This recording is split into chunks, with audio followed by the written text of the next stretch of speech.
You will die in prison. 8-year-old boy sentenced to life for killing his mother. Before we dive into the story, Euro07, drop a comment below and tell us where you're watching from. He was 8 years old and smiling when the judge read the charge. The courtroom stiffened as he met the mother's family with a tiny bored grin, as if recess had run long. He thought age was armor, that rules bent around small hands. But the hallway camera had already betrayed him. A backpack at 7:45, a glint of steel he never saw, one perfect fingerprint on the kitchen knife's handle. He didn't know the sentence was already written. He didn't know the words waiting for him. You will die in prison. Stories like this remind us that justice always finds its way. If you believe in accountability, subscribe now. And tell us what you think below. This is how it all began. Before the verdict, there was a quiet street and a tired mother who stacked double shifts like prayer beads. There was a boy with bright shoes and darker thoughts, a whispered boast at school that no one believed. She won't get what she deserves. There was a kitchen light left on too long, a breakfast plate cooling beside a drip nobody heard. When officers breached the door, the air smelled like bleach and the panic told the truth. In a house built on lullabies, something ancient had woken, and it would not sleep again. The courtroom felt colder than usual that morning. Every breath from the gallery came out shallow, heavy with disbelief. At the defense table sat a boy too small for the chair, his feet dangling inches above the floor. His name was Eli Sanders, and at only 8 years old, he had become the youngest person in state history to stand trial for murder. He wore a borrowed suit jacket that swallowed his frame, the sleeves cuffed twice. His expression was not one of fear or regret. It was something eerily close to boredom. Across the aisle sat his mother's family. A framed photo of Rachel Sanders, age 35, stood on the table beside the prosecutor's files. Her smile was bright, open, the kind that made strangers trust her instantly. Now that smile stared down her son, who refused to meet its gaze. The judge shifted papers, eyes dark behind his glasses. "Mr. Sanders," he began, his voice low, deliberate, "you have been found guilty of first-degree murder." The words seemed to hang in the air like fog. A soft gasp rippled through the gallery. Eli blinked once. No tears, no twitch, nothing. The only movement came from the sheriff standing behind him, adjusting the cuffs that had been specially ordered, child-sized. When the judge said the words "life without parole," the boy tilted his head slightly, as if listening for a bell that never rang. The bailiff's hand rested on his shoulder, guiding him up. But he didn't move until he saw the camera flash. Then, for the first time that morning, he smiled. The image would run on every news. Broadcast that night, an 8-year-old boy grinning as he was sentenced to die in prison. It was the photo that made a nation ask, what kind of child does this? But what few knew then was that this story didn't begin with rage. It began with silence. The kind of silence that creeps into homes long before violence does. Weeks earlier, Eli had been the class favorite. Teachers called him clever, quick, sometimes too sharp. Yet something in his drawings had started to change, bright colors fading to gray, shapes turning into knives, faces without eyes. His mother noticed. She asked if someone at school had hurt him. He shrugged, said nothing, and went back to his game. She didn't know that silence would soon become her killer's weapon. That night, a neighbor remembered hearing something, glass shattering, maybe a scream, but by the time anyone came to check, the lights were off and the house was still. Police would find the scene hours later. Rachel's body near the stairs, the kitchen clock stopped at 5:43 a.m., and a small fingerprint smeared in blood along the counter. It was too low for an adult, too perfect to be an accident. When the detective arrived, he looked at the tiny print and muttered, "It's his." The phrase would echo through every interview, every headline, every courtroom moment that followed. That fingerprint became the line between disbelief and horror. Because it proved what no one wanted to admit, Eli Sanders knew exactly what he was doing. As the judge's gavel struck, the boy's smirk vanished. For a fleeting second the mask dropped, and something flickered behind his eyes, not fear, but recognition. The weight of a future erased before it began. The bailiff led him away, the clink of cuffs small but deafening. Behind him, Rachel's sister whispered through tears, "He used to sleep in her arms." The courtroom fell silent again. Outside, reporters shouted questions, cameras flashing like lightning in a storm. But inside that quiet room, the echo of the gavel lingered. Justice, they said, had been served. Yet no one walked out of that courthouse feeling whole. The story of how an 8-year-old boy ended up condemned for his mother's murder was only just beginning, and the deeper it went, the darker it became. Because behind every monster, there's a moment they stop being a child. And for Eli Sanders, that moment was coming long before the world noticed. Before the courtroom, before the cameras, there was just Rachel Sanders, a mother doing her best in a town that never noticed how much she gave. She was 35, a nurse who worked 12-hour shifts and came home smelling faintly of disinfectant and coffee. Her friends called her the sun in scrubs. Every paycheck went to keeping their little house standing and to making sure Eli never felt poor. She believed love could fix anything, even a boy's temper. Their home sat at the end of Willow Creek Lane, a modest bungalow painted pale yellow with wind chimes that sang on warm evenings. Neighbors would see Rachel mowing the lawn while Eli rode circles on his scooter, his laughter cutting through the suburban calm. There were flowers in the windows, homework on the table, and the faint hum of cartoons on Saturday mornings. It looked like a postcard of safety. No one would have guessed what was hiding beneath that calm, the quiet pressure of two people growing apart in the same house. Rachel kept journals. In them, she wrote about exhaustion and pride in equal measure. "He's so smart," one entry read, "but I can't reach him anymore." She noticed how his eyes followed violent scenes on TV a little too closely, how his drawings filled with storm clouds. She thought it was a phase. The guidance counselor called it emotional isolation.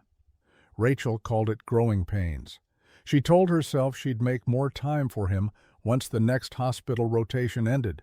She didn't know she'd already run out of time. Eli was the kind of child who could charm anyone in public. Teachers said he had a way of making adults laugh, quick-witted, curious, polite. But at home, the mask slipped. He grew quiet, withdrawn, resentful. He once told his mother he wished he had a different life. She thought he meant vacations or toys. He meant freedom, the kind that didn't include her rules, her voice, her love. In the weeks before her death, Rachel had started locking her bedroom door. She told her sister it was because Eli was sneaking in to play on her phone at night. That was only partly true. One night she woke to find him standing in the doorway, silent, just watching her sleep. "You scared me," she laughed, flicking on the light. But he didn't answer. He turned and walked away without a word. It was the first time she felt afraid of her own child. Still, she kept trying. Family dinners, bedtime stories, trips to the park. She'd tell coworkers she was lucky, that kids were just difficult sometimes. The night before the murder, she sent a text to her sister. "He's acting strange again. Keeps asking what happens to bad people after they die." Her sister replied with a nervous joke, "Tell him they meet their mom's wrath." Rachel never got to respond. The morning it happened, the neighbors remember seeing the front blinds half drawn. The house looked asleep. By afternoon, it would be a crime scene. Rachel's car sat in the driveway, keys still in the ignition. Her phone would later show an unsent text. "Eli, stop. Come downstairs." Police found it hours later, time-stamped minutes before she died. What the world saw was a mother and son. What the investigation revealed was a woman trying to save a boy who had already crossed a line she couldn't see. In her journals, Her last entry read, "He's different lately, cold, but I'll reach him. I have to." That sentence would haunt the detective who found it, because by the time anyone read those words, Rachel Sanders was lying at the bottom of the stairs, and her son was gone. The neighborhood that once echoed with laughter became a place of whispers. Parents pulled their kids closer. Reporters called it the house on Willow Creek. And behind the police tape, a small backpack sat on the porch, unzipped, waiting for a boy who would never come home again. When the first officers arrived at 204 Willow Creek Lane, the morning air was still heavy with mist. The front door was ajar, and there was no sound inside except for the faint ticking of a clock somewhere in the kitchen. Officer Daniels, a 15-year veteran, would later say that he knew before stepping inside. Something in the silence felt wrong. He pushed open the door, called out for Rachel, and the echo that came back was hollow. The kitchen light was still on. A half-eaten bowl of cereal sat on the counter beside an overturned glass. The milk had curdled.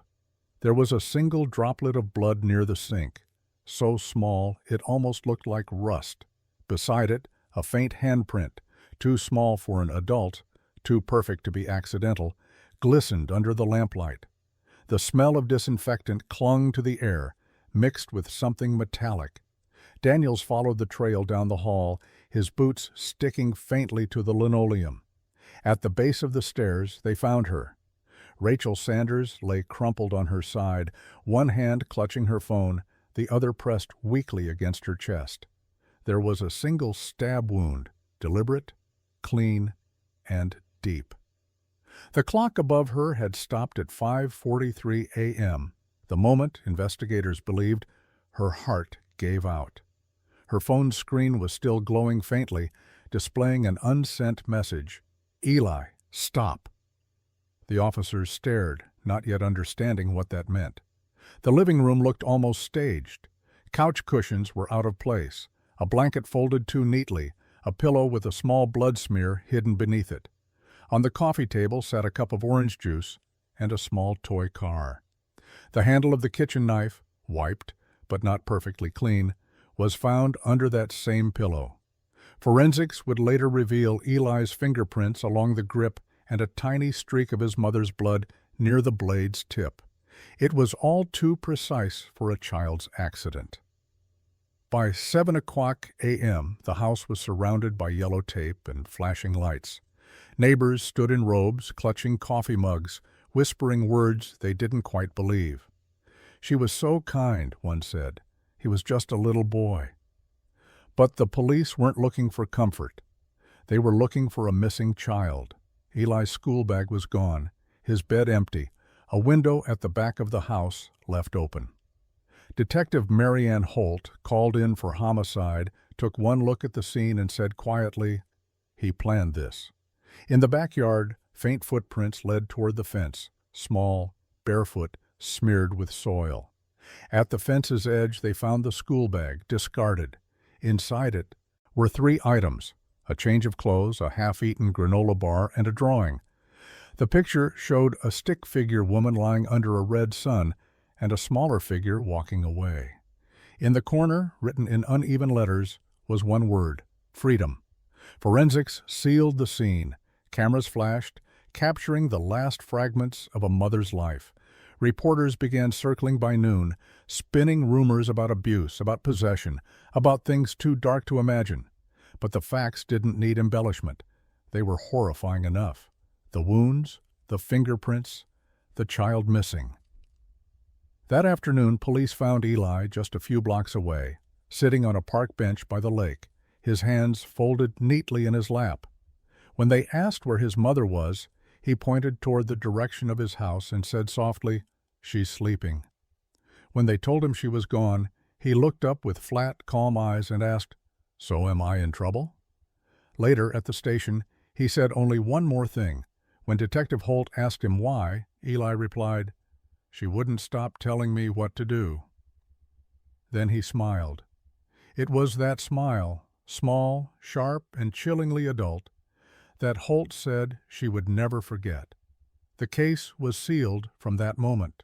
The evidence was overwhelming, the motive incomprehensible, and the question that lingered over the whole investigation was one no one could answer.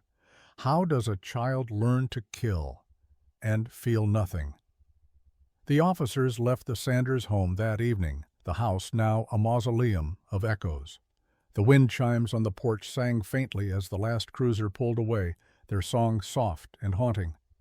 Inside, the clock remained frozen at 5:43, marking the minute innocence died on Willow Creek Lane. Detective Mary Ann Holt had seen terrible things in her 20 years with the department, but nothing like this. She stared at the case file on her desk, the photo of an 8-year-old boy staring back with hollow eyes. The heading read, State vs. Eli Sanders. Homicide, first degree. In the margins, she'd written a single note. He knew exactly what he was doing. Forensics had no doubts. The fingerprint on the knife handle was a perfect match. The blood spatter on the kitchen wall was angled downward, consistent with the height of a small child. The wound in Rachel's chest was made with precision, no hesitation, no struggle marks. Whoever struck that blow had done it with intent. The DNA report confirmed what no one wanted to accept. The killer was her own son. The timeline unfolded with eerie precision. CCTV footage from a neighbor's security camera showed Eli leaving the house at 7:45 a.m., wearing his school backpack, walking calmly down the driveway. The footage didn't show the weapon. He had already hidden it.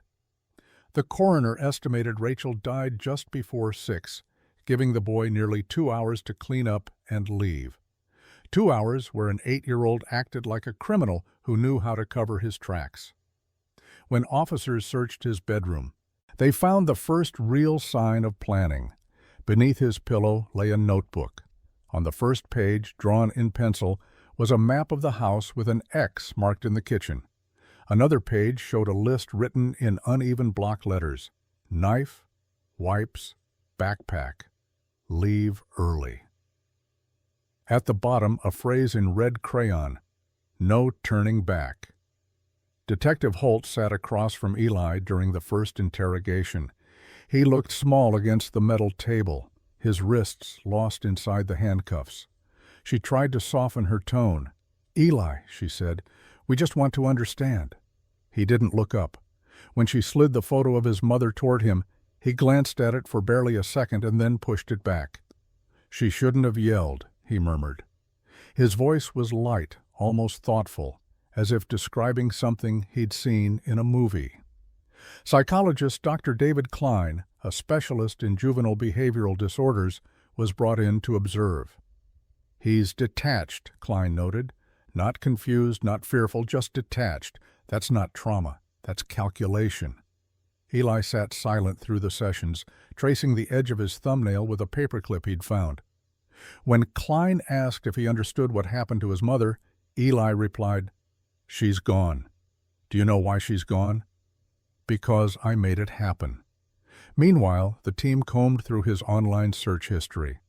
On his mother's laptop, detectives found recent queries. How do people die fastest?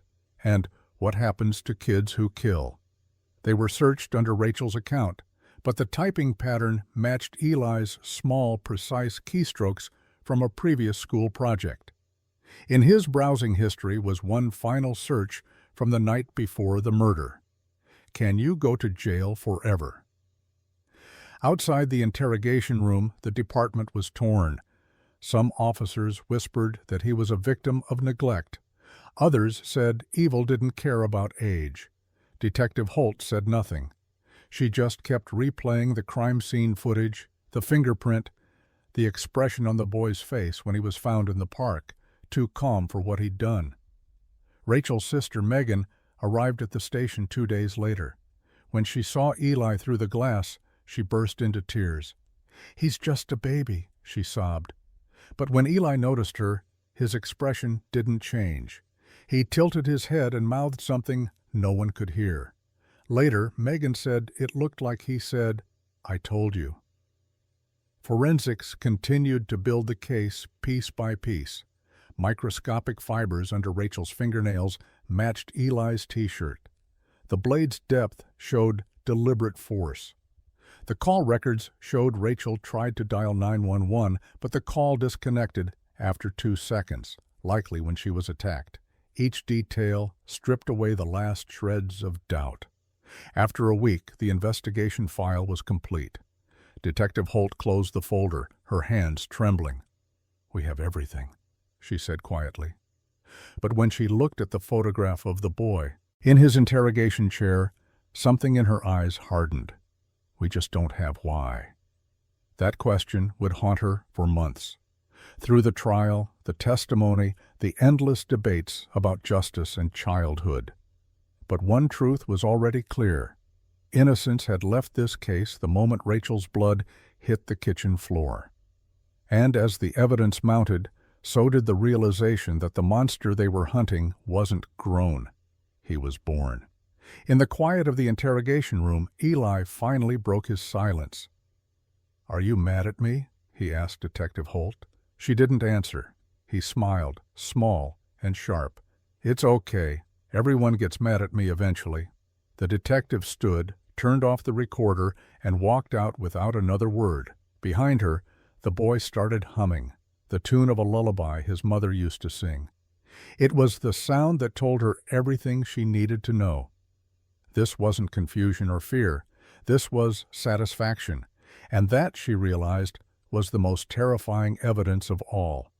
The human mind isn't built to comprehend a killer so young. That was the first thing Dr. David Klein said when he took the stand months later. "When we think of murderers," he explained, "we think of broken adults, not children with milk teeth." But Eli Sanders defied every model, every theory. What the experts saw wasn't insanity or confusion or a psychotic break. It was something colder, awareness without empathy. In the months leading up to the trial, Klein and his team met with Eli every week. They used drawings, word games, even puppets to help him express emotion. Every time the results were the same: blankness. When asked how he felt about his mother's death, he'd shrug. When shown pictures of other families, he'd laugh and say, "They look fake." Klein wrote in his report, "Subject demonstrates high intelligence, total emotional detachment, and advanced manipulative awareness for his age." During one session, Klein slid a sheet of paper across the table. "Draw your family," he said gently. Eli took a blue crayon and drew a single figure, a boy standing under a dark cloud. No parents, no home. When Klein asked where his mother was, Eli answered flatly, "She's gone. I'm free now." He said it like a line he'd practiced. The defense psychologist, Dr. Lynn Mercer, tried to argue a different angle. She insisted the boy suffered from reactive attachment disorder, that years of neglect and emotional deprivation had warped his sense of right and wrong. But the state countered with a chilling transcript from his third interview. Detective Holt had asked, "Eli, did you know stabbing someone could kill them?" He smiled and said, "That's why I did it once." In his school records, teachers had documented persistent cruelty toward animals and classmates. Once he'd locked another child in a supply closet to see how long it would take them to cry. Another time he'd dismantled a classroom hamster cage, telling his teacher he wanted to see what happens when things stop breathing. These weren't outbursts of anger. They were experiments. The most disturbing discovery came from Rachel's phone. A voice memo recorded weeks before the murder captured her exhaustion. "He scares me sometimes," she whispered to herself. "When I tell him no, he just stares at me. He says, 'I'll remember this.' He's 8. What does that even mean?" The clip ended abruptly, her voice trembling. The recording would later become a key piece of evidence at trial. Yet what made Eli truly terrifying wasn't what he said. It was what he didn't. In the juvenile facility where he was held pre-trial, guards reported his unsettling calm. While other children cried or acted out, Eli sat alone, reading or drawing. One guard recounted finding him sketching the courtroom, complete with a tiny gavel and jurors' faces. When asked what he was drawing, Eli looked up and said, "The place where they decide if I'm bad." Dr. Klein's final assessment described early narcissistic traits, impaired empathy, and predatory reasoning. In simpler terms, Eli understood emotion intellectually, not morally. He could mimic sadness when it benefited him, but he couldn't feel it. The report concluded, he is capable of understanding the difference between right and wrong.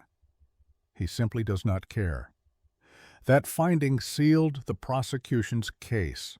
The defense argued he was a child incapable of criminal intent. But each psychological evaluation revealed something chilling. Eli's motives weren't confusion or impulse. They were control. He told Dr. Mercer, "She made the rules. Now I do." He paused, then asked, "Will people remember me?" Detective Holt, when later asked about those sessions, said quietly, "He wasn't broken. He was proud." She recalled one afternoon when she entered the observation room and Eli caught her reflection through the one-way glass. He smiled and waved, mouthing, "Hi, Detective." She froze. He was enjoying this. As the date of the trial neared, every professional involved in the case came to the same conclusion. Eli Sanders wasn't insane. He wasn't even confused. He was deliberate, a child who understood life and death well enough to choose one over the other. And yet, there were moments, fleeting ones, that hinted at the ghost of a child still inside him. Late one night, a juvenile counselor found Eli crying softly in his bunk.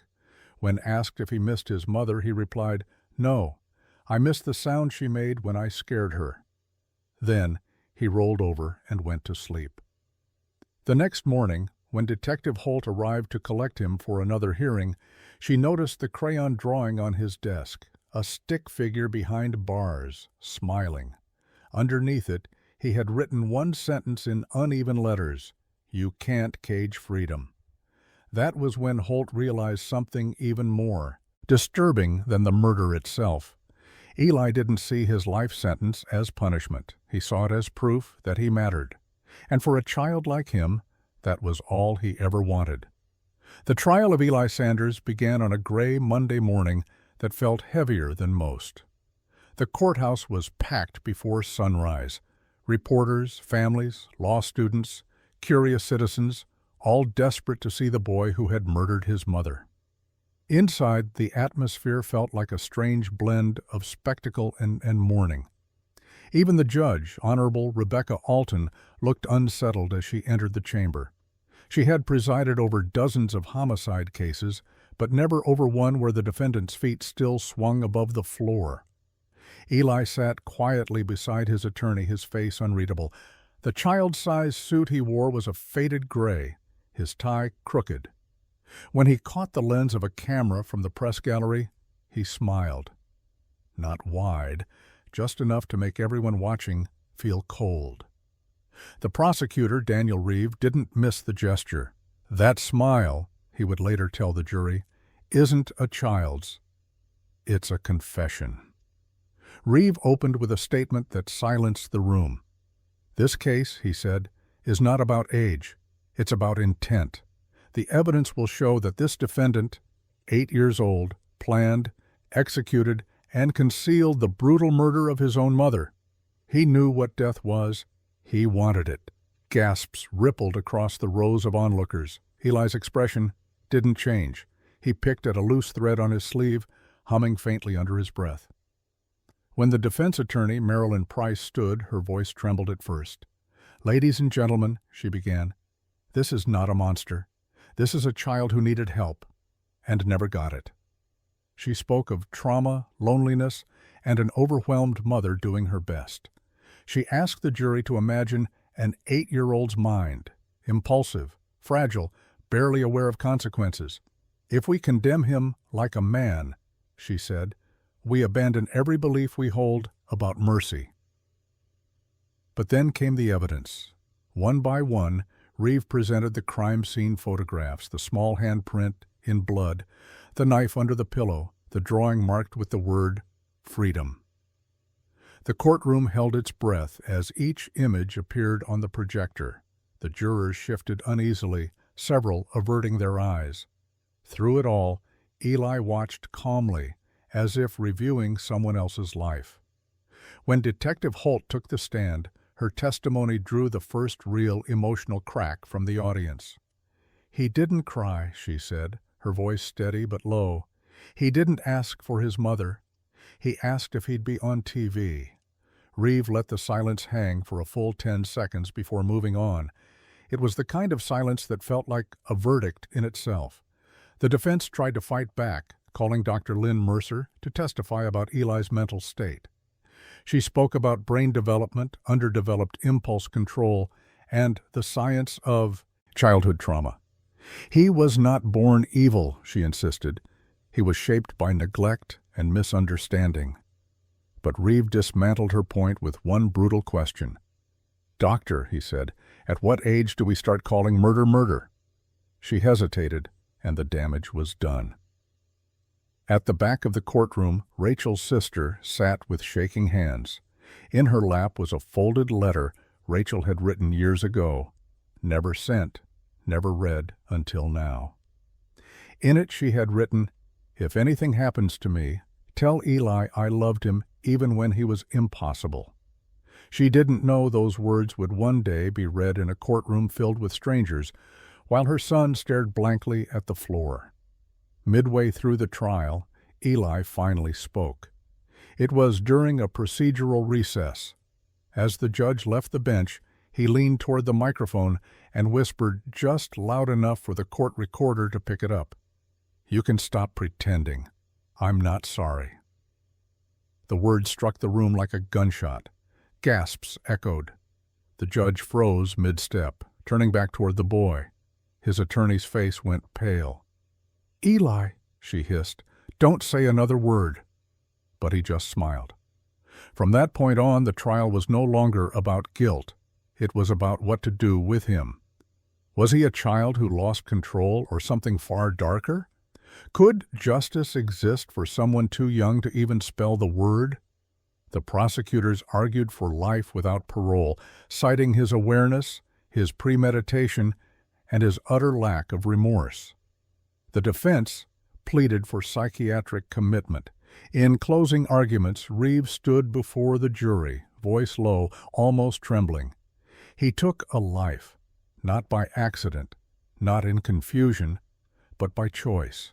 And the victim was the one person who loved him unconditionally. He paused, then looked directly at Eli. "Some crimes," he said, "are older than the body that commits them." The judge called for adjournment that evening. The room emptied in uneasy silence. Outside, cameras waited to capture any sign of emotion. There was none. Eli was escorted out in cuffs too small for his wrists. Before leaving, he glanced at the jury box and mouthed something that only one reporter caught on camera. "See you tomorrow." The next morning, that phrase would headline every news outlet in the state. And when court resumed, everyone knew what was coming. The evidence had spoken. The psychologists had warned.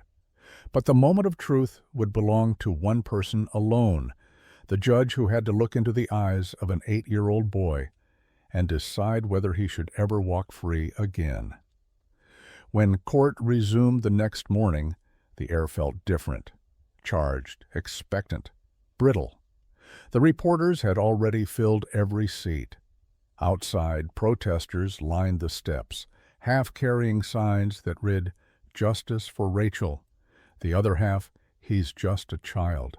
Inside, Judge Alton raised her gavel and said firmly, "Let's proceed." And so began the most haunting part of the trial, the evidence montage that would decide the rest of an 8-year-old's life. The first exhibit was the kitchen knife. Its silver blade glinted under the fluorescent lights as the technician described the precise angle of the wound. "One motion," he said. "No hesitation. Straight to the heart." The jurors shifted uneasily, eyes darting toward Eli, who sat motionless, chin resting in his hand. Not once did he look away. Not once did he flinch. Next came the photographs, the blood spatter, the kitchen counter, the faint outline of a small hand. The prosecution zoomed in, each pixel another blow to the defense. That, Prosecutor Reeves said, pointing, is the fingerprint of intent. The jurors' faces tightened. A young woman in the back began to cry. Even the judge paused longer than usual before allowing the next exhibit. Then came the toy car. It was small, red, with a missing wheel and a smear of blood on the side. Found beside Rachel's body. The detective who recovered it explained that it was placed deliberately, almost like a calling card. When asked why he thought the toy was left behind, Detective Holt said quietly, "Because he wanted us to know who did it." Eli smiled faintly when he heard her say it, confirming what everyone already feared. The prosecution played a short clip from the interrogation room. Eli's voice filled the courtroom. "She wouldn't stop telling me what to do." Then a pause. "Now she can't." The sound engineer noted that he laughed softly after saying it. That laugh echoed in the courtroom speakers, thin and metallic, but it made every person in that room feel cold. To counter the horror, the defense presented home videos, snippets of a happier time. Eli as a toddler blowing out birthday candles, running through sprinklers, falling asleep on Rachel's lap. The jurors leaned forward, some visibly torn. "This," defense attorney Price said, "is who he was before the world failed him." She paused on a frame of Rachel, kissing Eli's forehead. "That is love. You don't just lose that overnight." But the moment she finished, Prosecutor Reeves stepped forward and asked to replay the interrogation clip. "She wouldn't stop telling me what to do." The two images, love and death, collided brutally. The next piece of evidence was Rachel's diary. Detective Holt read selected entries aloud, her voice trembling slightly. "He's getting colder. Sometimes I look at him and don't see my boy anymore." The final entry, "He's been quiet tonight. Keeps asking what happens to bad people after they die. I told him they can be forgiven. He laughed." The jury sat frozen in collective disbelief. Then came the forensic psychologist's turn. Dr. Klein's testimony was methodical, clinical, devastating. Eli understood his actions. He planned them, executed them, and concealed them. He demonstrated awareness of death, permanence, and consequence. That constitutes criminal intent. Defense tried to challenge him. "Doctor," Price asked, "are you saying an 8-year-old can comprehend life and death like an adult?" Klein didn't blink. This one did. The defense's final witness was Dr. Lynn Mercer, the child psychologist who had studied him since arrest. She spoke with trembling compassion, saying, "He is not beyond hope. He needs treatment, not condemnation. If we throw him away, we prove his belief that love dies." It was moving, almost persuasive, until Prosecutor Reeve asked her one final question. "Doctor, in all your sessions, did he ever once say he was sorry?" She hesitated. "No," she admitted, "not once." By the time both sides rested, the courtroom felt hollowed out. Everyone was drained, as if the evidence had sucked the air from the room. Eli looked small again for the first time, not fragile, but shrunken, as though the weight of his own actions pressed down on him. Yet when he caught the reflection of the judge's bench in the glass barrier, that same unsettling smile flickered back to life. As court adjourned for deliberation, Rachel's sister, Megan, approached Detective Holt in the hallway. Her face was streaked with tears. "Do you think he understands what's happening?" she asked. Holt took a long breath. "Yes," she said. "That's the worst part. He understands everything." The jury deliberated for 12 hours. Inside, the world waited for a verdict. Outside, the crowd alternated between prayer and protest. When the doors finally reopened and the jurors filed back in, the room held a silence so sharp it hurt to breathe. The foreman's voice trembled as he read the words, "Guilty of first-degree murder." Eli blinked once, then smiled again. That tiny curve of his lips made the entire courtroom recoil. It wasn't joy, it was victory. For him, the story wasn't over. It was just about to reach the part he'd been waiting for, the sentence that would turn him from a boy into a legend. Because for Eli Sanders, punishment wasn't fear, it was attention, and he was finally the center of every eye in the room. The morning of sentencing was still, gray, and strangely quiet, as if the town itself was holding its breath. Outside the courthouse, rain slicked the pavement in silver streaks, and the crowd stood huddled under umbrellas. Some held candles, others held signs that read, "Justice for Rachel." The rest simply stared toward the tall doors, waiting for a glimpse of the boy who had become both a symbol of evil and a tragedy of innocence lost. Inside, Judge Rebecca Alton sat motionless, the weight of the moment pressed into her shoulders. She had read the psychologist's reports again and again the night before, hoping to find even one line that could justify mercy. She found none. What haunted her most wasn't the crime, it was the smile. Every person who had met Eli Sanders described that smile, too calm, too knowing, too rehearsed. Eli was led into the courtroom at precisely 9:00 a.m.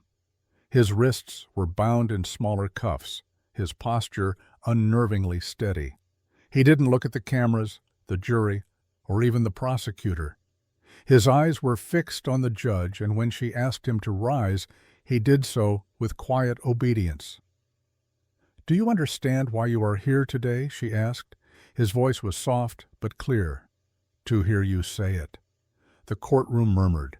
Even the reporters looked stunned. The prosecutor, Daniel Reeve, stood and addressed the court. "Your Honor," he began, "this case has shaken every belief we hold about childhood, innocence, and morality. The evidence has shown deliberate intent, premeditation, and a total absence of remorse. The state requests a life sentence without the possibility of parole." His words were sharp, each one landing like a gavel strike. Defense Attorney Marilyn Price rose next, her hands trembling slightly. "Your Honor, I am not asking you to erase accountability. I'm asking you to remember that this child has lived only 8 years on this earth. 8. What chance did he have to learn right from wrong without guidance? We don't kill children in this country, not with guns, not with words, and certainly not with the law." But the courtroom had already made up its mind. No one could forget the photos, the recordings, the diary, or that whispered phrase caught on tape. Now she can't. The judge glanced at the bailiff, then at the boy. She adjusted her glasses and took a breath that seemed to age her by years. "Eli Sanders," she said, "this court has reviewed every argument, every plea, and every shred of evidence presented. The law cannot ignore the depth of your actions, nor can it excuse them because of your age." Her voice softened for a moment. "There is no joy in this decision, only sorrow." She leaned forward slightly. "It is the judgment of this court that you, Eli Sanders, are to be sentenced to life imprisonment without the possibility of parole." The room erupted. Gasps, sobs, shouts of relief and disbelief mingled into chaos. Through it all, Eli stood perfectly still. Then, slowly, a smirk spread across his face. The judge's gavel thundered down. "Remove him," she ordered. But as the deputies took him by the arms, Eli looked toward Rachel's sister Megan, sitting in the front row. "I told you she'd stop yelling," he said softly. Megan screamed. The deputies pulled him away. That line would replay on every news channel that night, the voice of an 8-year-old who had just been told he would die in prison. Reporters used words like unthinkable, monstrous, historic. Some called it justice. Others called it a failure of humanity. But inside that courthouse, it didn't feel like victory. It felt like something had been lost, something that could never be recovered. After the sentence, Detective Holt stepped outside for the first time in hours. The rain had stopped, but the air still tasted like it. She watched as the van carrying Eli pulled away, sirens muted in the distance. She whispered to herself, "He got what he wanted. Everyone's watching him." It wasn't anger in her voice. It was exhaustion. A week later, the Sanders house was torn down. Too many people had come to stare, to take photos, to leave notes and flowers. The neighborhood needed peace. When the last wall fell, a neighbor said she felt the air lighten for the first time in months.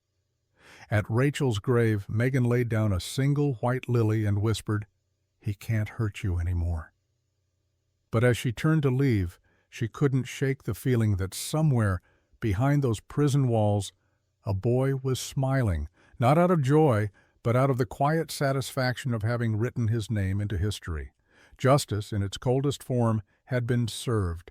But for those who had loved Rachel Sanders, it didn't feel like justice.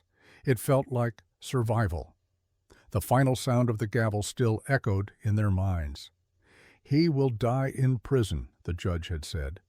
And in that sentence, the story of Eli Sanders, the boy who killed his mother, finally reached its end, or so everyone thought. The verdict did not end the story. It only began a new kind of suffering. For Megan Sanders, Rachel's sister, the world no longer made sense. How could she mourn her sister and still dream of the nephew she used to tuck in at night? In the weeks after the sentencing, she lived between nightmares and court appeals, her heart torn in two directions. "He was my boy too," she told a reporter once, her voice breaking. "I taught him to tie his shoes. Now he'll die behind bars. What do I do with that?" The Sanders family fractured like glass. Rachel's parents refused to speak to the defense ever again. They couldn't bear to hear the words child and murder in the same breath. At Rachel's funeral, their faces looked carved from grief. Hollow eyes, trembling hands, each trying to pretend they still believed in forgiveness. When the minister spoke of mercy, her father turned away, whispering, "Not for him." After the burial, Megan stayed behind. The wind rustled through the tall grass, and the headstone glimmered faintly in the morning light. She knelt and whispered, "He smiled, Rach. When they said it, he smiled." Her voice cracked on the word. "But I don't think he even knows what he did. I don't know what's worse." She left the cemetery with dirt under her nails, feeling like guilt itself had followed her home. The community of Willow Creek Lane changed forever. Parents stopped letting their children play outside. The yellow house that once smelled of pancakes and clean laundry was demolished. In its place grew a patch of weeds and wildflowers, an unmarked scar on the street. Some called it the Silence Garden. Others just avoided walking past it. Letters poured into Megan's mailbox from strangers across the country, some offering sympathy, others demanding answers. "How could you let it happen?" one anonymous letter read. Another said, "That boy doesn't need prison, he needs prayer." Each envelope became another wound. She stopped opening them after a month. One night, unable to sleep, Megan turned on the TV and saw Eli's face on the evening news. The reporter described him as the youngest inmate ever sentenced to life without parole. His prison photo filled the screen.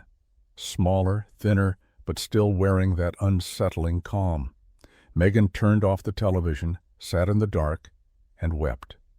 "He's not a headline," she whispered to the empty room. "He's a warning." 3 weeks later, she received a letter with no return address. The handwriting was childlike, uneven, deliberate. In what a single sheet of paper read, "Aunt Megan, I'm okay here. They say I'll be here forever, but that's fine. I don't like people anyway. Tell Grandma I don't miss her. Tell Mom she can stop yelling now. Eli." The words were written in blue ink, and at the bottom there was a small drawing, a stick figure behind bars, smiling. Megan dropped the letter and screamed. The paper crumpled in her shaking hands, the ink smudging into her palms like bruises. She wanted to burn it, but something inside her said she had to keep it, proof that what happened was real.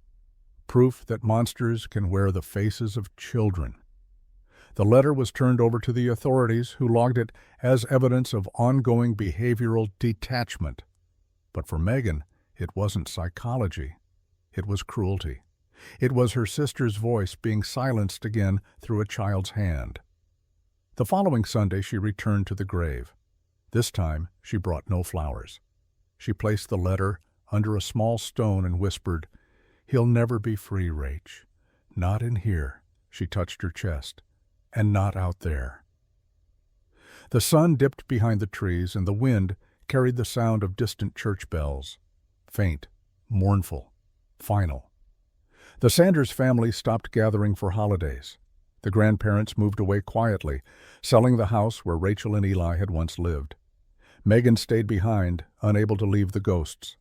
At night she swore she could still hear Rachel's voice calling from the kitchen, and sometimes, in the silence that followed, a small, mocking laugh.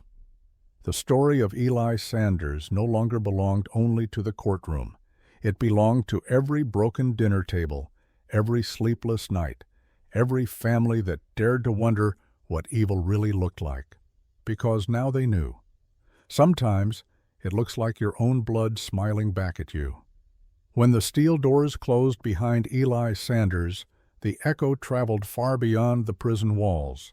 It rattled through courtrooms, classrooms, and newsrooms across the country. For the first time in decades, a child, barely taller than the table he'd been sentenced at, would serve life without parole. The question that split the nation was simple but unbearable. Can a child truly deserve to die in prison? At the Stonewall Juvenile Correctional Facility, Eli's arrival was treated as a quiet storm. The guards didn't quite know how to handle him. He was polite, eerily so. He said thank you when handed his uniform, please when given his meal tray. He slept through the night without crying or screaming, the kind of calm that unnerved even seasoned officers. "Most kids come in shaking," one warden said. He came in smiling. The facility had housed violent teenagers before, gang initiates, arsonists, even one 15-year-old killer, but never an 8-year-old. So the state made an exception. Eli was given a private room in the medical wing, walls padded for safety, cameras running 24/7. Yet from the first night, it became clear the child needed no protection from himself. It was the others who feared him. In the days that followed, psychologists rotated through his cell, trying to untangle what the trial had left behind. "He's articulate," one reported. "He talks about morality like it's math. Right plus wrong equals nothing." Another noted that Eli seemed fascinated by the concept of eternity. "Forever isn't long," he said once. "It just means you stop counting." Outside the prison, the case ignited a war of ethics. Activists called it the death of compassion. Protesters filled courthouse steps carrying signs, "No child is beyond redemption." A petition for Eli's release into psychiatric care gathered 500,000 signatures. Legal scholars argued on television, saying the state had crossed a moral line. "You can't sentence a boy to die before his voice even changes," one commentator said. Others countered sharply, "Tell that to Rachel Sanders' grave." Every network replayed the same haunting images. Eli in court, Eli smiling, Eli being led away. Talk shows dissected his mind. Parents debated whether evil could be born. Some whispered that he was a sociopath, others that he was a victim of parental neglect. But amid the noise, one thing remained constant. He never spoke to the media, never wrote a statement, never said sorry. 6 months into his confinement, Eli was transferred to a high-security juvenile facility better equipped for long-term cases. There, under the dim fluorescent lights, he began schoolwork again. Teachers reported that he excelled in math and reading. He never misbehaved, never cursed, never fought. Yet one teacher recalled walking past his desk to find him drawing the same image over and over, a door with no handle. When she asked what it meant, he looked up and said, "That's forever." The debate outside continued to rage. In Washington, lawmakers introduced a bill banning life sentences for minors under 12. They called it the Sanders Reform Act, a cruel irony, some said, naming mercy after the boy who showed none. Judges and psychologists testified for weeks about brain development, trauma, and the possibility of rehabilitation. The hearings always ended the same way, with a pause, a sigh, and the echo of the question no one could answer. What if this child truly understood what he did? Detective Marianne Holt, now retired, watched the debates from home. She rarely spoke to the press, but in one rare interview she said, "They keep calling him a child. But that's not who I saw. I saw someone who knew exactly what the word forever meant." She paused. And he wanted it. A year into Eli's sentence, the prison warden received an envelope addressed simply, "For the judge." Inside was a single piece of paper, folded neatly. The handwriting was small but clear. "Dear Judge Alton, you said I'd die here. That's fine. I think death is just another room. I hope you never forget me. E.S." The letter was kept in evidence, locked away like everything else about him, but its echo reached everywhere. Law professors debated its tone, preachers quoted it in sermons about sin and salvation, and the public, weary yet addicted to the story, kept arguing, was justice served, or did justice lose itself, trying to make sense of him? Back in Stonewall, Eli continued his quiet routine. He ate alone, studied alone, and wrote occasionally in a small notebook he wasn't supposed to have. When a guard once asked what he was writing, Eli replied, "I'm keeping score." "Of what?" the guard asked. Eli smiled. "People who still remember." Outside, the world moved on. Inside, time stopped, exactly the way he seemed to like it.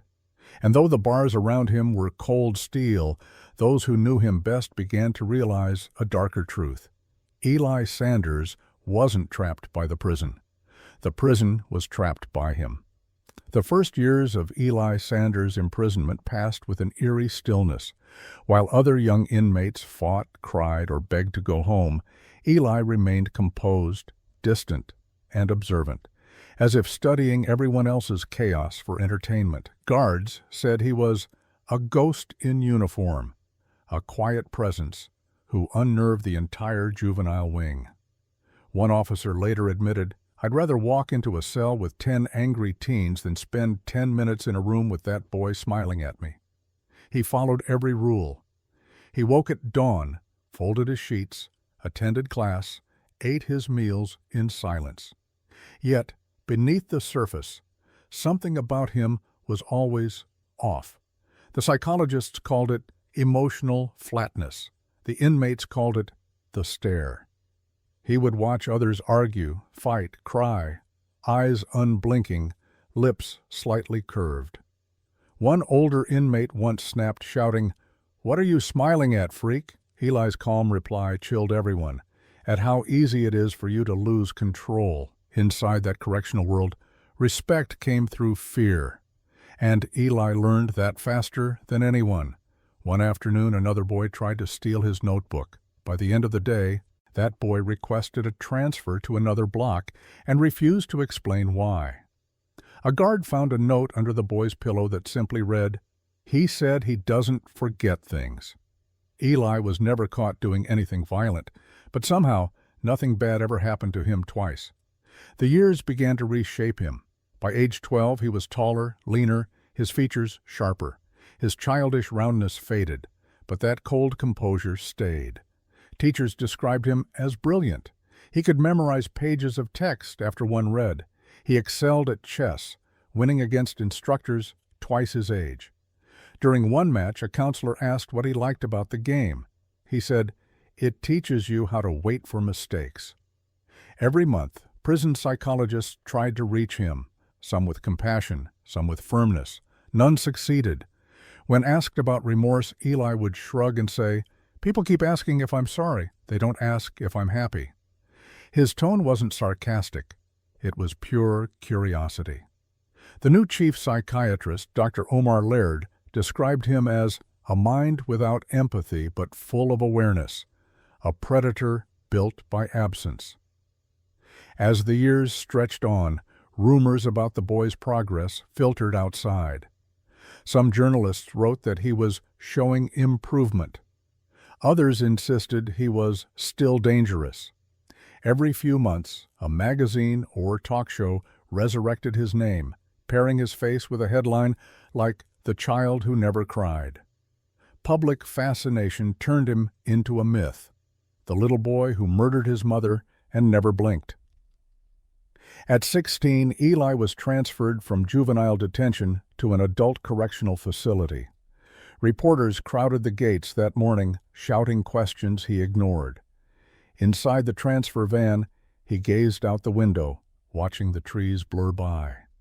The escorting officer asked if he was nervous. Eli replied, "No, I've already been in prison. They just keep changing the walls." Life inside Granite Ridge State Prison was different, louder, crueler, built for men twice his size. The inmates laughed when they first saw him. "What's the kid doing here?" one said. But laughter turned to unease within a week. Eli adapted instantly, not through violence, but by reading the room, by calculating. Guards noticed how quickly the hierarchy shifted around him. He didn't lead with strength, but with quiet control. One night after lights out, a guard doing rounds heard faint scratching from Eli's cell. He opened the slot and saw the boy writing something on the wall in pencil. The next morning, the word was still there, forever. It wasn't written once. It was written dozens of times. Neat, measured, like someone practicing devotion. When questioned, Eli said, "You told me I'd be here forever. I just wanted to make it true." Years later, Dr. Laird received a letter from Eli requesting another session. When the doctor arrived, Eli sat calmly at the table, now 17, eyes steady. "Do you still think I'm broken?" he asked. Laird answered cautiously, "I think you're trapped."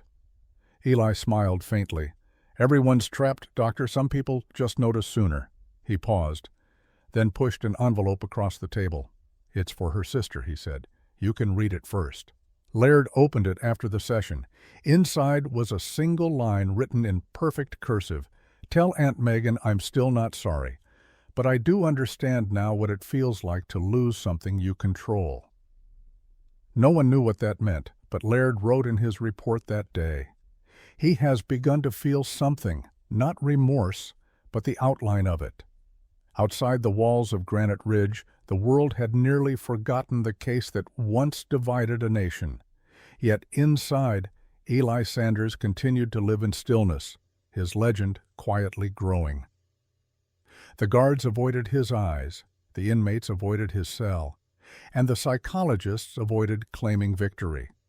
Because behind that calm voice and polite manners, there was always that same haunting certainty that Eli didn't see himself as punished. He saw himself as fulfilled. And at night, when the corridor lights dimmed, the guards swore they could hear him humming softly, the same lullaby his mother used to sing, the one that ended just before dawn. As the years passed and Eli's story faded from the headlines, another story quietly began to rise. The story of Rachel Sanders, the woman everyone had almost forgotten.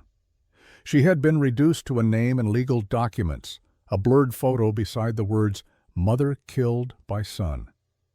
But to those who had loved her, she was still a person, warm, flawed, and alive in memory. Every year on the anniversary of her death, her sister Megan gathered the few who still came to the memorial garden that replaced the old Sanders home. The air always smelled faintly of lilies, the same flowers Rachel used to keep in her kitchen window. The group was small now, a handful of co-workers, 2 neighbors, a retired teacher, and Megan herself. They told stories, soft at first, then louder as dusk fell. "Remember how she'd make extra food for anyone who stopped by," one said, "or how she'd dance with Eli in the living room when it rained?" The laughter that followed was brief and trembling. No one wanted to say the name that hung between them. The child she loved had become a specter over every memory. Still, they spoke of her as if speaking could keep her real.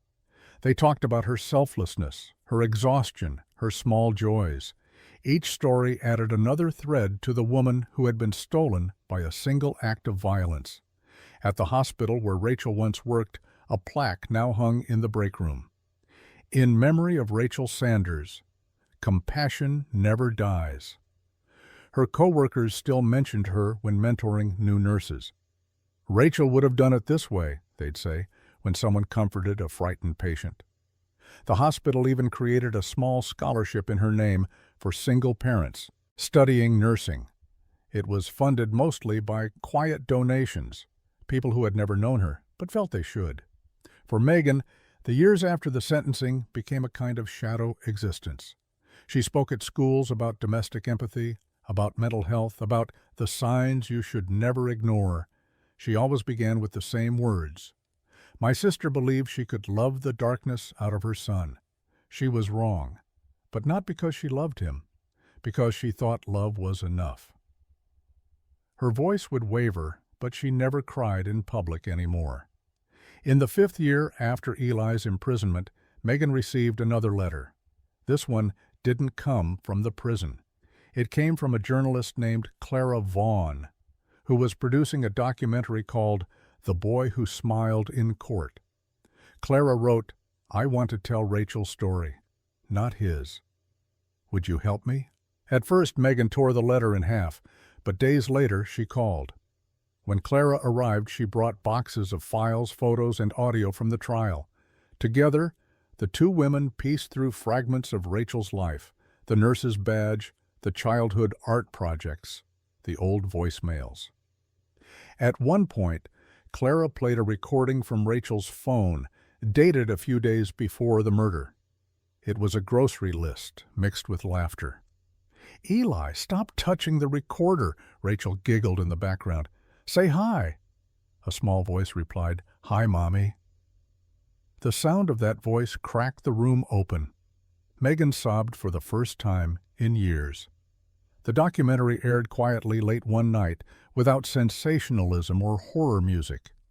It showed Rachel's life from the perspective of her patients, friends, and family. Her small victories, her exhaustion, her humanity. For the first time, the audience saw her not as a victim, but as a woman who fought for light in a life full of shadows. The film ended with her sister's words, People remember the boy's smile. I remember hers. After it aired, letters poured in again, but these were different. They were letters of comfort.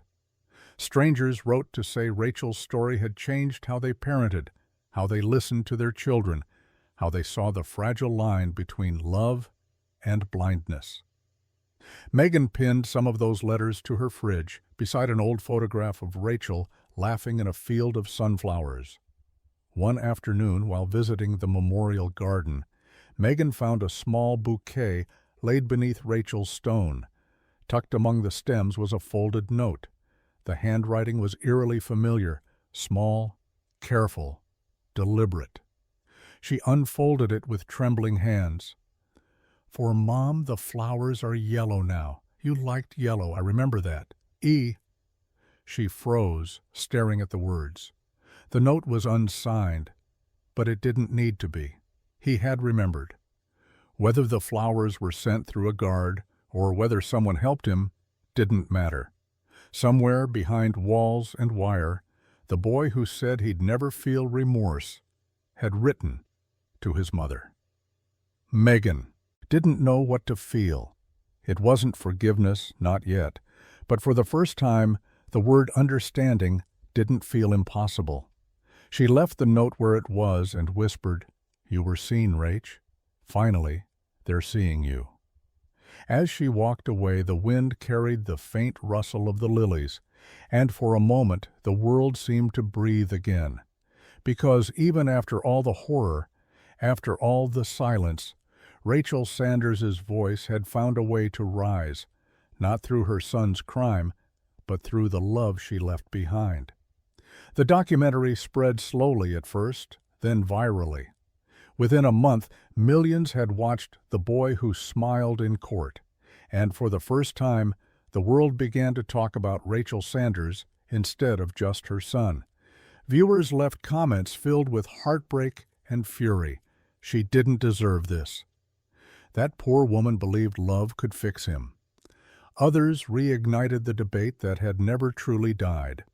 Should an 8-year-old have been sentenced to life? Television panels reignited, podcasts revived the case, and news anchors spoke with the same mix of fascination and discomfort that had filled the air years before. Hashtags began trending again. Hashtag justice for Rachel, hashtag Ellie Sanders case, hashtag born evil or broken. For weeks, social media felt like an open courtroom. Half the world mourned the mother, the other half dissected the child. One viral post captured the tension perfectly. It read, "If justice means locking a child in a cage until he dies, maybe justice is broken too." Within hours, it had 1 million likes. But the top reply cut through the noise. "She's the one who died, not him." The digital war between empathy and outrage had returned, fierce and unresolved. Documentarians, criminologists, and child psychologists filled interview slots across major networks. Some called Eli the inevitable product of neglect. Others called him a born manipulator. One commentator said bluntly, "He's the reason we still need the word evil." But among all the chatter, one particular revelation sent the public spiraling again. An investigative journalist had uncovered Eli's early social media history, hidden by privacy settings during the trial.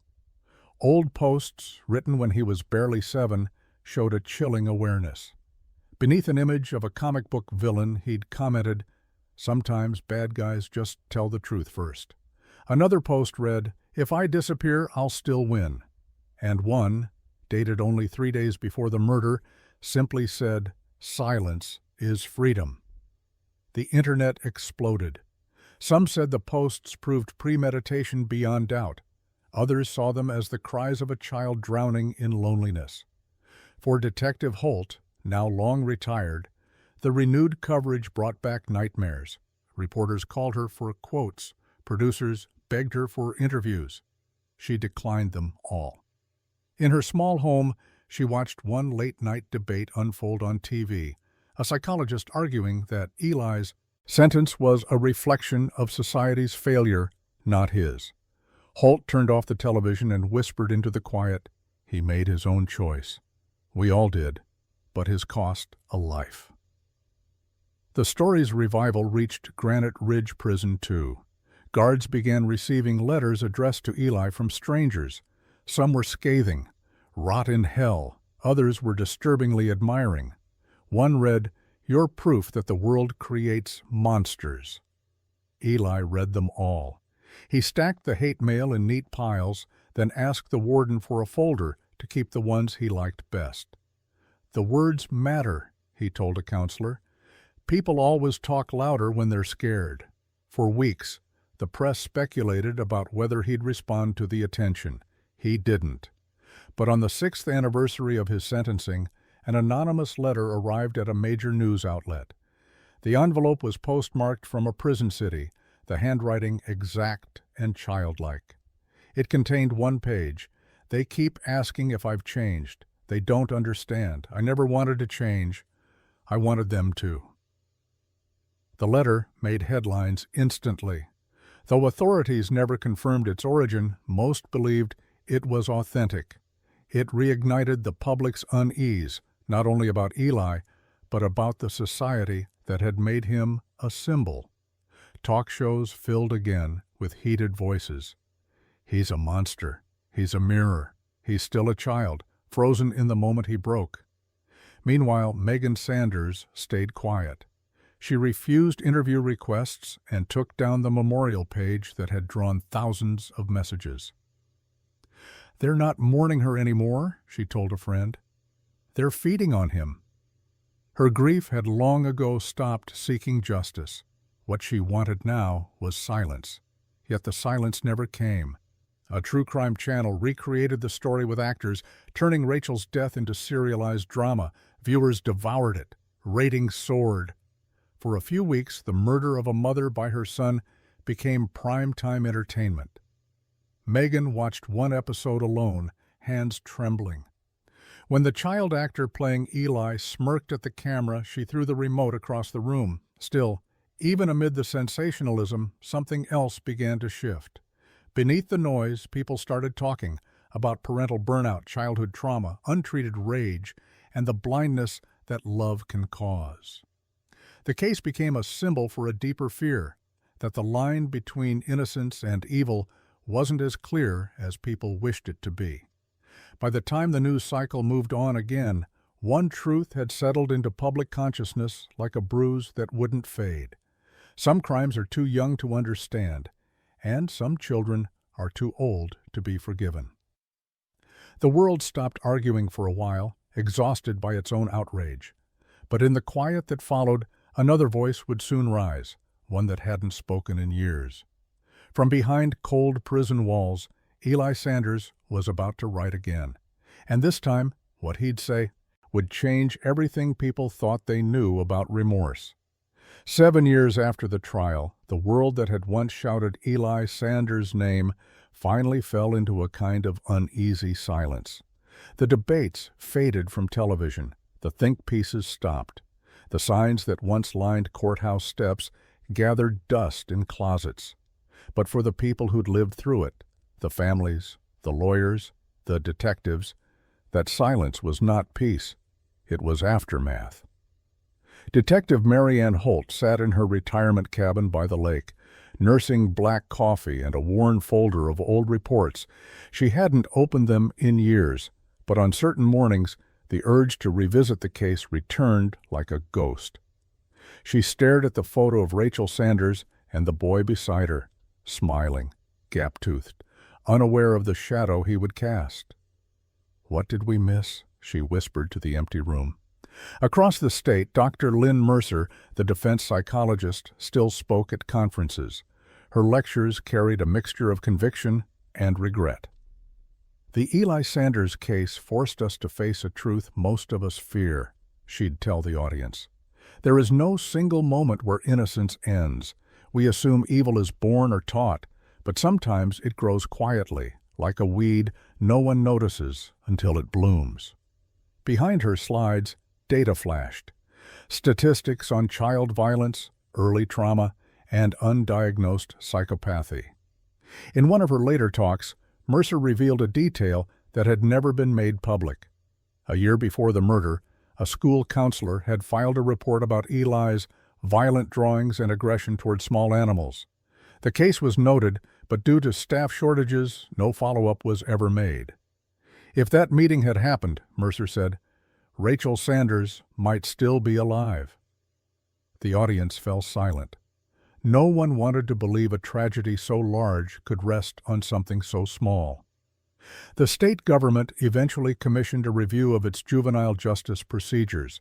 It was called Project Lattice, named after the concept of interlocking supports that hold fragile systems together. The report was blunt. Too many warning signs had been missed. Too many professionals had assumed he's just a child meant he can't be dangerous. The final line of the report read, Eli Sanders was not a failure of justice alone. He was a failure of attention. At Granite Ridge Prison, Eli continued to live like a ghost in routine.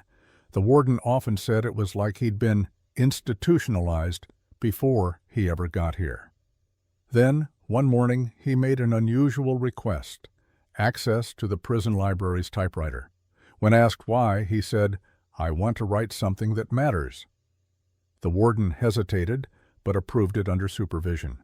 What Eli wrote over the next few months would become both haunting and strangely lucid, a 46-page document titled, How to Build a Monster. It wasn't a confession or an apology, it was an observation.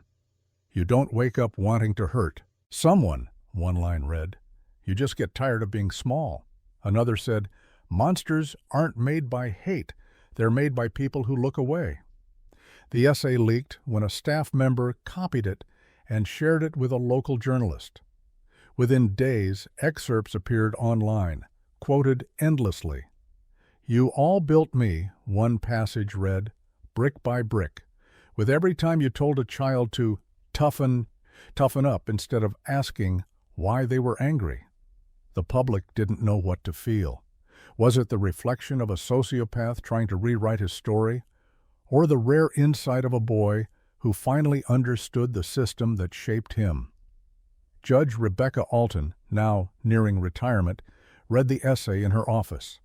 She sat for a long time, her hands folded. "He's right about one thing," she told a reporter later. "We built the walls first. He just learned how to live inside them."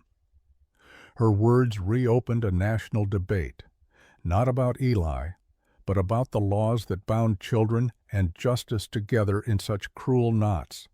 School districts across the state quietly began reforming early behavioral programs. Teachers received new training. Counselors were given smaller caseloads. The system tried, in its halting way, to learn. But for every reform, there was still the echo of that first unanswered warning call, the teacher's file stamped pending. As for Megan Sanders, she kept to herself. She had stopped visiting the Memorial Garden, stopped replying to letters, stopped giving interviews. Yet one spring afternoon, a local journalist found her tending flowers outside her small house. When asked if she'd read Eli's essay, she nodded once. "Yes." The reporter hesitated. "Do you believe him?" Megan pressed her hand into the dirt and whispered, "I believe he finally knows he's human, but that's not the same as being sorry." That night she wrote a short letter to the state committee that had published the Project Lattice report. "If one more teacher, one more nurse, one more mother looks twice because of my sister, that's the only justice that matters now." The world moved forward, as it always does, but the name Eli Sanders remained like a splinter in its conscience. The tragedy had become a mirror for a generation of parents, teachers, and lawmakers who learned the hardest truth of all. Evil doesn't always come in storms. Sometimes it grows in silence, and the silence is what kills.